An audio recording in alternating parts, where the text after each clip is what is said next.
esse é o canal Paz e Bem. Eu sou a Carla Pavão. Um beijo também para a comunidade da Pós TV 247. Estamos aqui para mais um Mulheres e Mitos com a Carlos Borges. Fernanda Carlos Borges. Para nós conversarmos hoje sobre uma coisa muito legal, sobre o mito do amor romântico. Então, tudo bem, Fernanda? Tudo bem, gente? Então, olha, esse é um assunto, de novo, é um mito vivo, está nas nossas vidas. E por que eu estou chamando de mito? Porque até eu acho que isso pode causar um estranhamento, assim, né? Mas mito é mito, mas não é mito religioso, né? Então a gente vai falar do mito do amor romântico como um mito laico, embora ele tenha um suporte religioso também, né? Ele foi construído um suporte religioso para o mito do amor romântico. Então, quando eu estou falando mito do amor romântico, eu estou falando mito no sentido que eu já tinha dito várias vezes, né, em outros vídeos, que é como uma narrativa que diz sobre o que a vida é, quem nós somos, o que devemos ser, como devemos fazer, né? Então, o mito como uma narrativa. Nesse caso, uma narrativa laica, porque não tem uma história religiosa que vai sustentar o amor romântico, embora ao longo da modernidade também se construiu suportes religiosos para o mito do amor romântico. Então é como se eu dissesse assim, a gente vai falar sobre a narrativa do amor romântico, né? Seria dizer a mesma coisa. Vamos falar sobre a narrativa do amor romântico, né?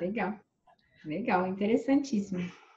Por que importa isso quando a gente fala sobre mulheres e mitos? Porque esta narrativa do amor romântico cria um lugar muito específico para a mulher. Quem é a mulher na relação de amor, concebido como amor romântico. Então, existe uma mulher que vive esse amor romântico, né? Tem uma construção de quem é a mulher que vive esse amor romântico. Tá, isso é um ponto muito fundamental que a gente vai ver aqui também.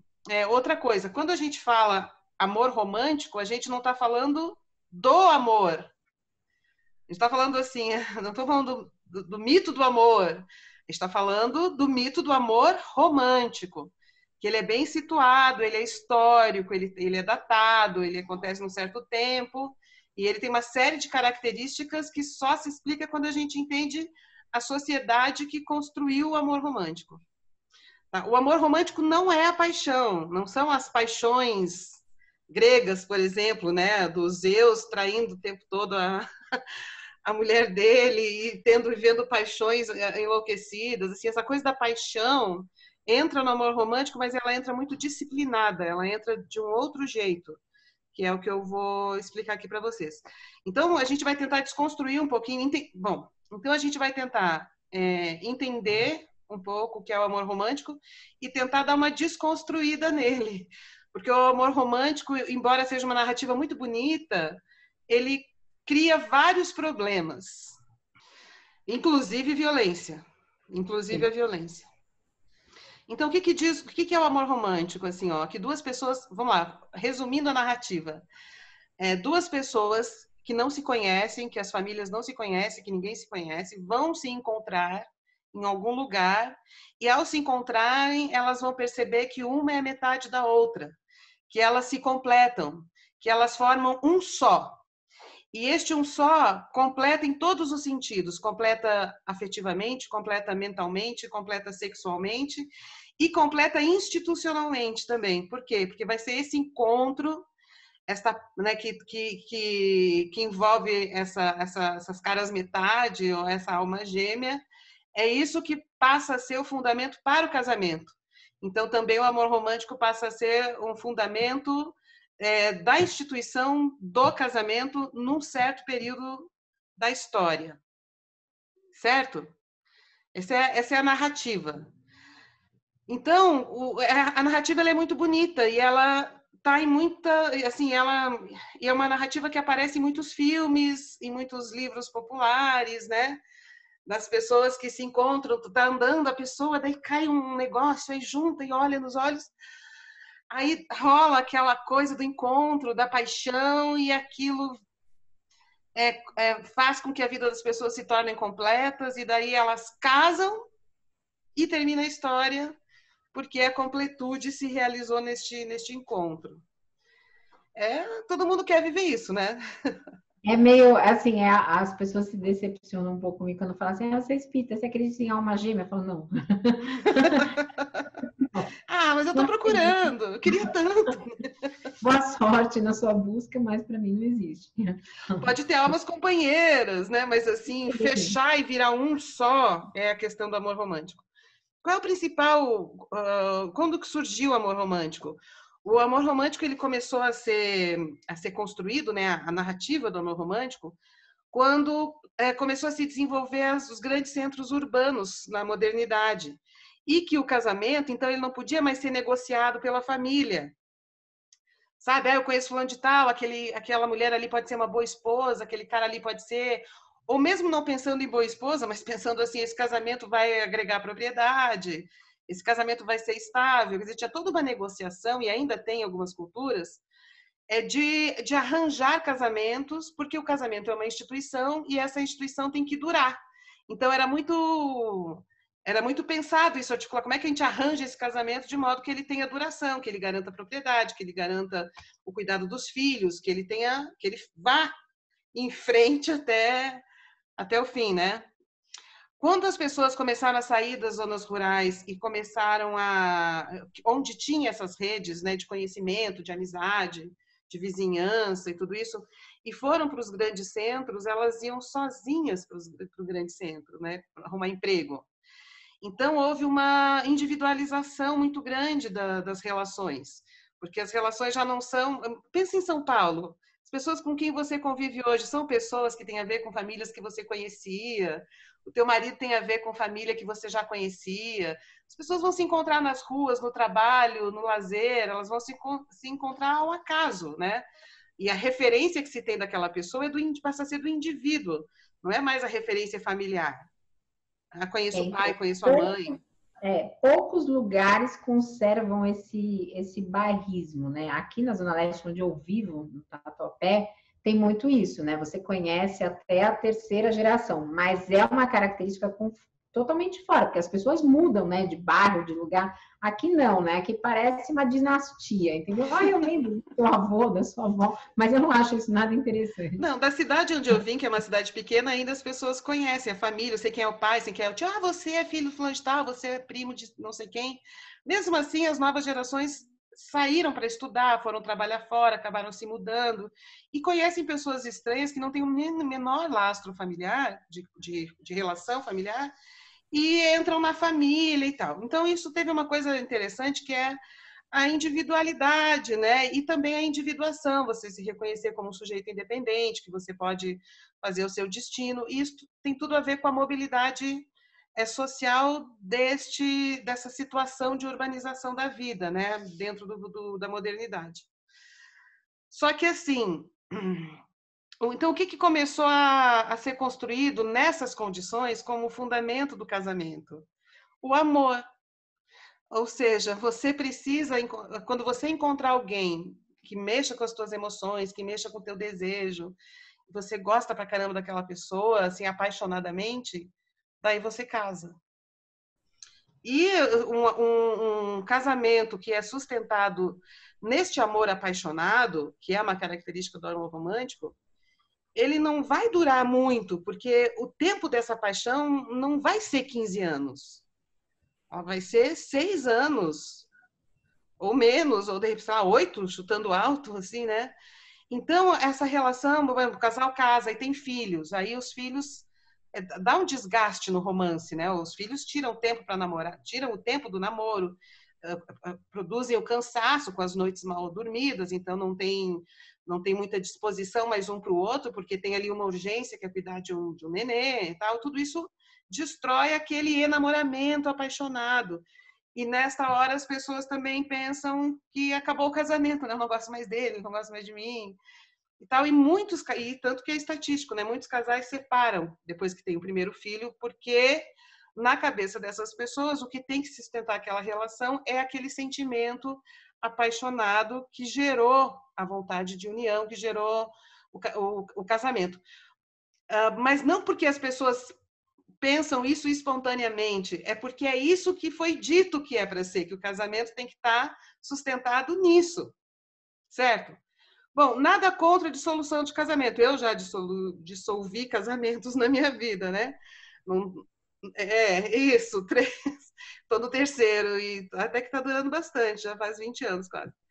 Mas, assim, é muito difícil. Então, não tem mais realmente nada contra. Acho que foi uma conquista das mulheres, do feminismo, que a gente conseguisse se tornar independente de homens violentos ou de situações muito frustrantes, muito difíceis e tal. Ok. E nesta relação de expectativa existe uma diferença entre quem deve ser o homem e quem deve ser a mulher nessa situação do amor romântico.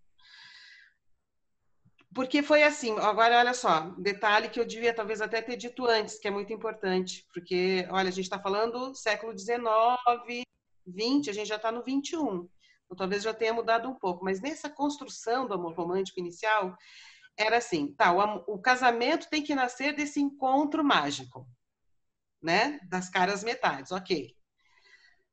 Só que também é muito óbvio que o casamento não vai continuar se ele ficar sustentado nessa expectativa de suprimento constante de completude. Então, o amor romântico também criou um papel para a mulher e para o homem muito específico para ajudar a segurar a onda da frustração. Então, qual é o papel, né? A mulher essa que casa nesse encontro romântico, ela é meio fria, ela não é que ela é fria, ela tem que ser conquistada, inclusive no seu desejo. O desejo dela não é um desejo fluido, fácil. Então ela não tá afim, ela não quer, mas daí ele insiste e aí ela se entrega. Mas a entrega dela é difícil. Por que é construída essa ideia de uma entrega difícil? Porque essa mulher não pode ter desejos.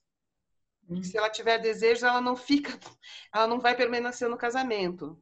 Então, ela tem que se apaixonar, ela tem que ser capaz de fazer essa entrega intensa, mas ela tem que ser conquistada para isso, porque de saída ela não é muito interessada em sexo, em desejo e nessas coisas. Ela é levada pelo homem.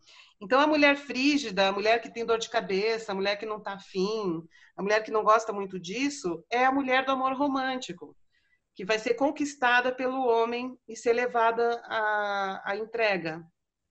É Isso não um é da pouco mulher, isso é uma daquele. imagem de mulher que está no cinema, por exemplo.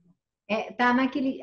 Os cenas de um casamento de Bergman, não sei se você viu, ele fala bem isso, né? Naquela entrevista que tá o casal com uma repórter que é amiga dela, não sei quando, perguntando: o que você gosta? O cara, ele é assim, aquele, né, narciso, ele fala tudo que ele faz, aí pergunta para ela: não sei, embora ela seja uma advogada que trabalha justamente com questões familiares e de divórcio, mas ela é sempre apagada na relação.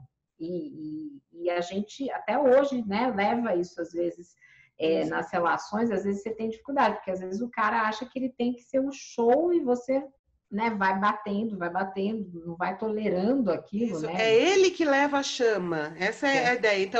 Então vai se formar uma família e essa narrativa, esse mito do amor romântico, vai formar então esta família, que é uma mulher recatada, ou aquilo que se dizia popularmente, nem sei se hoje ainda se diz, mas antigamente se falava, ela é uma dama na sociedade e uma prostituta na cama, algo assim, mas ela... Uma coisa assim Ai, que pesada. coisa idiota! Mas assim, mas ela é exclusiva daquele homem, porque é ele que leva a chama para essa dama, que vai ser exclusividade dele. Então, o desejo dela é produzido por ele, ela não tem desejo próprio, né? Ela é levada a ser essa duplicidade exclusiva. Então, o homem então ela fica em casa, ela cuida dos filhos, ela tá feliz, essa mulher desse mito, né? Feliz com seu marido, tá feliz cuidando dos seus filhos, tá feliz cuidando da sua casa e tem essa vida assim recatada do lar, porém uma prostituta na cama com esse cara que leva essa chama do desejo para ela que ela não tem. Então virou um valor para a mulher ser desinteressada, mulher fria, a mulher distante, aquela mulher meio pálida, aquela mulher sem muito vigor, né, sem muita vitalidade, essas qualidades passaram a ser consideradas coisas boas para essa mulher que vive esse casamento criado nessa situação romântica da alma gêmea e tal. Tá, então, só para dizer assim que nesse casamento que criado, produzido pela mitologia, pelo mito romântico, né, do amor romântico, o poder está na mão do cara. Ele que tem poder. Porque é ele que deseja, ele que é o pai da família, ele que controla tudo, ele é o responsável pela vida pública, vida na rua, e ela é a rainha do lar. É rainha, mas é a rainha do lar e se dedica inteiramente à alma gêmea dela, que é esse homem provedor, cuidador e tal, galã e tudo isso, né? Tá. Se o poder está na mão do homem nessa relação romântica, o que é que acontece quando ele se frustra com relação à completude que essa mulher tinha que dar para ele? Violência. Ele bate nela.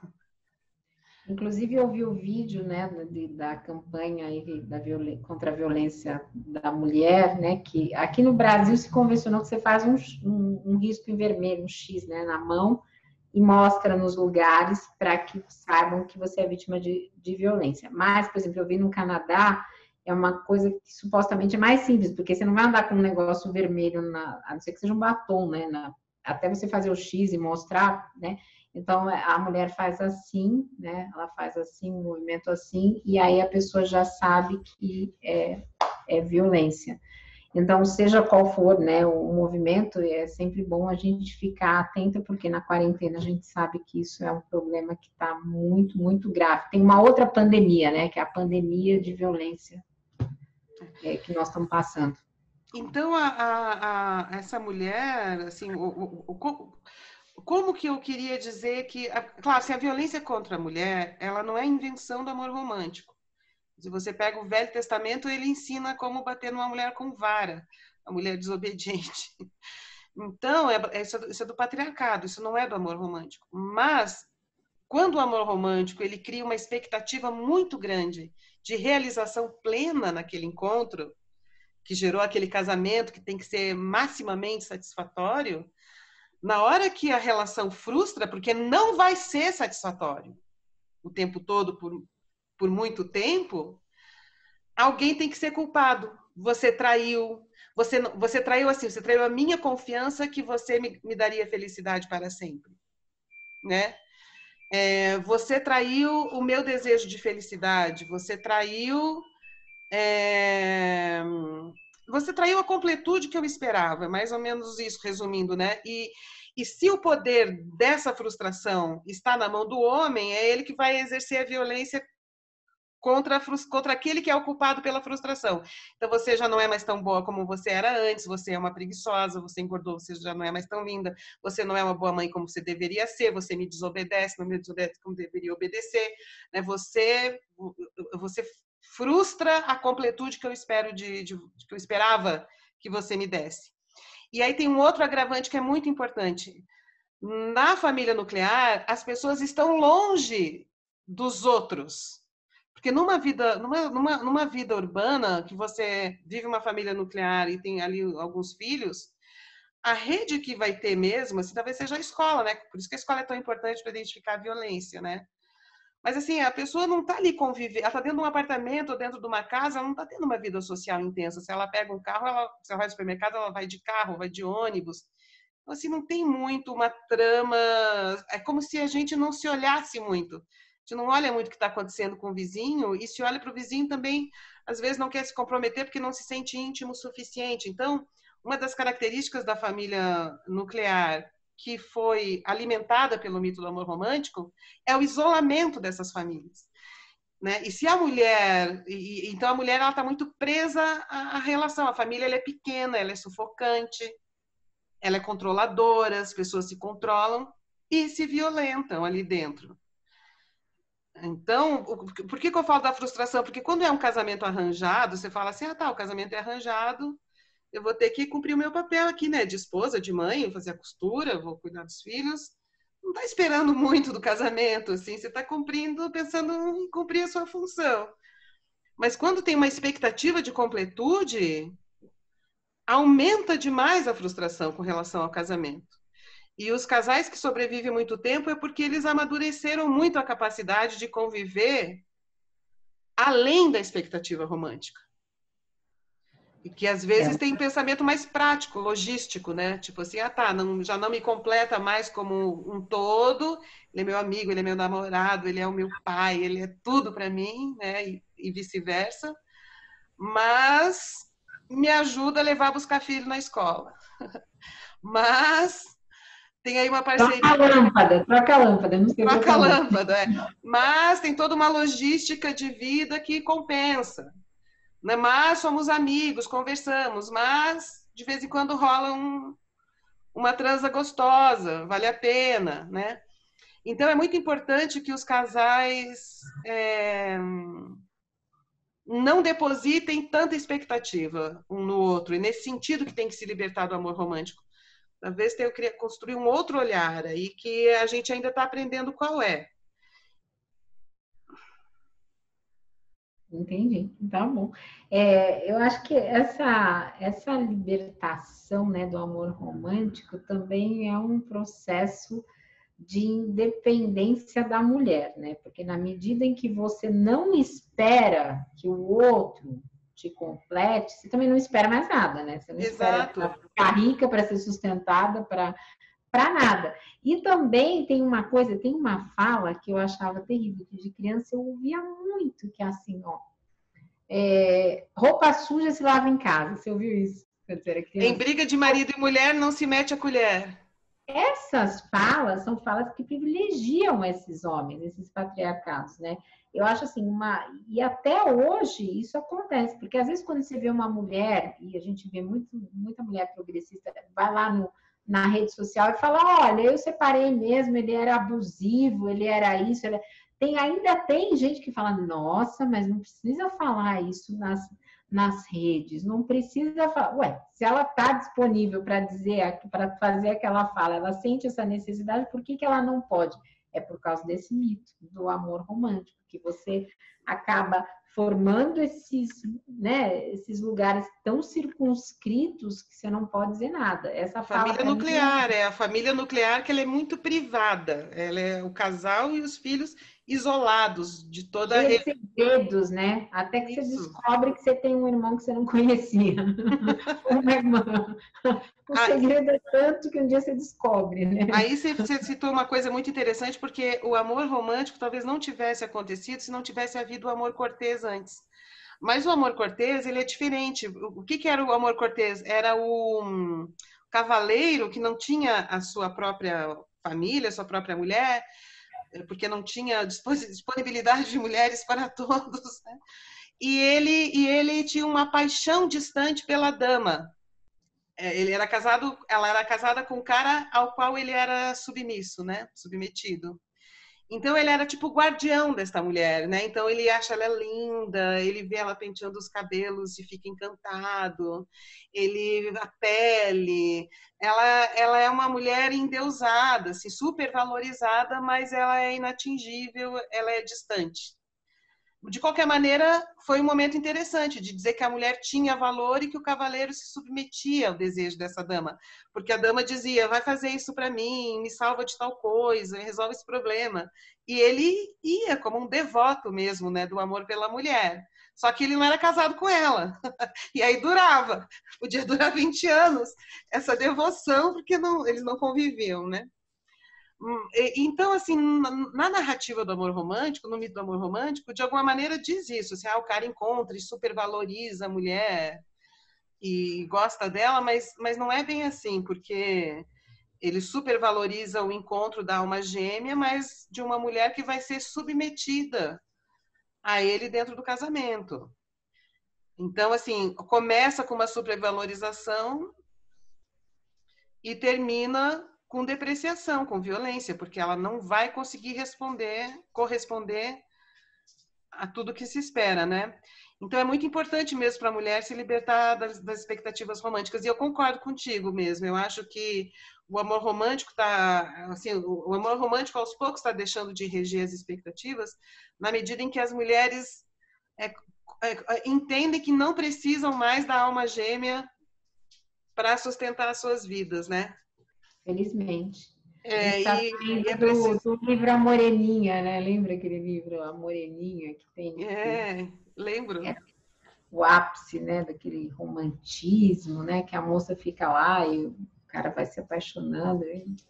Assim, a gente pode viver de outras formas, inclusive vendo os defeitos uns dos outros, né? Não tem problema nenhum de você ver a Sim, falha do outro. problema vai ter, né? Vai ter que lidar com a pessoa, é difícil, mas o problema ele não precisa estar submetido à expectativa romântica. Ele pode ser compreendido de outra maneira e resolvido de outra maneira, sem que tenha que ser salvar ele para retornar à expectativa romântica. É uma coisa que me dá muito medo é quando a gente ouve, né, no ritual do casamento, aí fala assim, até que a morte os separe. Até que ele Me mate dá, ela, né? me dá um pouco assim, sempre, desde de manhã eu ficava pensando, falava, nossa, muito Alguém vai tempo, matar né? alguém, né? Até que alguém. O que vai acontecer nisso? Muito tempo, até que a morte os separe, é tempo demais. Agora, Então, Carla, assim, ó, para deixar para o nosso audiência, pessoal que acompanha o canal, é assim, isso não significa que não exista paixão. Paixão é uma delícia você viver uma paixão, né? Se apaixona, você fala, gente, aquela felicidade da paixão é uma das melhores coisas de viver na vida, assim, aí você né? não vê Até a hora passar, né? Você tá com a pessoa, você não vê a hora passar, e vai. você de fato se sente, né, assim, pleno, inteiro, a vida é bela, a vida é boa, tudo faz sentido. Pode viver. O que não precisa é submeter depois essa paixão às expectativas de um casamento com os moldes pré-estabelecidos pelo amor romântico, né? Assim, até A amadurecer paixão ser condicionante de um relacionamento, de uma forma de viver, isso que não dá, né? Porque a de um gente casamento mononuclear e compulsivo e definitivo.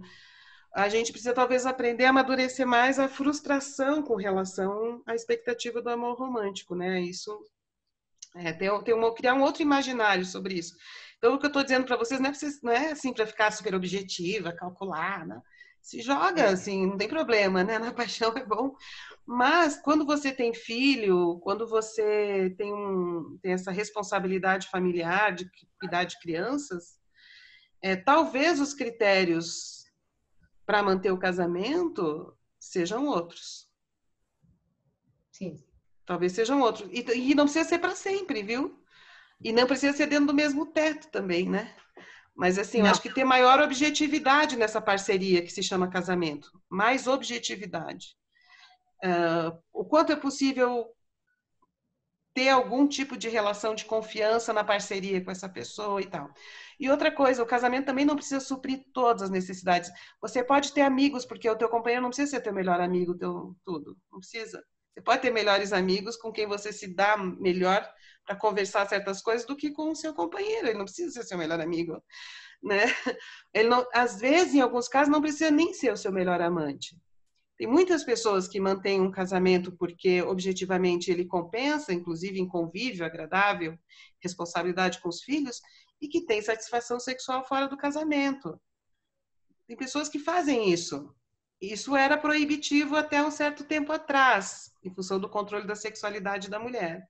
Mas hoje a gente vê que as pessoas estão vivendo isso de um outro jeito. Não digo que isso vai ser fácil, nem estou aconselhando que façam isso, mas eu estou dizendo que é possível, até isso é possível. Quer dizer, né, a pessoa que está compartilhando a sua família com você sequer precisa ser a fonte dessa satisfação. Eu estou querendo dizer que a situação ficou mais complexa e que se diminui o nível das expectativas, isso talvez possibilite mais inteligência na organização da vida, na objetividade das práticas da vida. É isso que eu estou querendo dizer. É isso, gente. Esse assunto é muito complicado, ele é muito delicado, envolve uma série de crenças, né? Todo mito envolve uma série de crenças. O amor romântico, ele foi reconstruído dentro do universo cristão também, né? Versões dos mitos religiosos cristãos para justificar a parceria romântica, porque isso aconteceu dentro da Europa, uma Europa protestante. Então, esse amor também está muito dentro do imaginário protestante moderno. Mas tudo isso aí está para ser pensado, é a nossa responsabilidade como pessoas que fazem, né, a vida social, responsabilidade política, responsabilidade ética, é pensar essas coisas com atenção, a partir das nossas próprias vidas. A partir das nossas próprias vidas, porque quem faz a história somos nós. Inclusive a história de um casamento. Inclusive a história de um casamento. Aliás, esse filme é ótimo. Tem aí até um Paz e Bem que eu fiz sobre a história de um casamento, que é um livro que vai mostrar, é um filme que vai mostrando justamente isso, como vai derretendo aquela relação, e, enfim, como a mulher vai se sentindo frustrada por aquilo que o companheiro não atende. No caso, ele era um diretor de teatro muito famoso e ela queria morar, ela não queria morar onde ele queria morar, porque ele tinha que morar para ser bem sucedido, por exemplo. Eu vi o filme. Ela queria ter opções, né? E aí essa história vai rolando, que é bem o que acontece em muitos dos relacionamentos. Eu, pelo menos, já tive experiência assim, que você vai simplesmente, parece que vai meio que definhando aquilo, né? Você não quer aquelas realidades, não tem mais um acerto, né? A questão, eu acho, que é ter acertos, ter combinados no casamento, juntos ou separados. Eu tive a experiência de viver agora a pandemia separada, em casas separadas, porque a gente definiu que seria melhor, já que os dois seriam um risco, e porque também talvez o confinamento acirrasse mais as diferenças. E o que a gente sabe é que depois da pandemia também os divórcios têm aumentado pelo mundo, né? Justamente pela pressão do convívio, né? Fechado dentro de uma casa, que é a família nuclear, né? Fechada dentro de casa, sem amigos, sem relações, porque um deve completar um outro, porque um tem que satisfazer o outro em tudo, até na conversa. Quer dizer, a conversa com o seu companheiro romântico tem que ser a conversa mais maravilhosa possível, mais do que a que eu posso ter com você ou com qualquer outra pessoa. Quer dizer, a pessoa tem que responder até por isso. E né? não é, né? E não é, e não será. Não será. Em algum momento pode ser, em outro momento pode ser que não. Então, é uma desconstrução difícil, mas ela é importante se a gente não quiser ainda gerar mais sofrimento neste vínculo familiar, né? Nos vínculos familiares. É difícil, não digo que seja fácil. Eu queria indicar uma leitura. Eu tenho uma amiga, duas leituras. Uma, a minha amiga, a Regina Navarro Lins. Ela escreveu um livro super bom que chama O Livro do Amor, que ela conta, tem um capítulo sobre isso, sobre como que o amor foi concebido, né, em várias partes em vários momentos históricos e tal, e inclusive fala do amor romântico, e dá referências de filmes e tudo para discutir isso.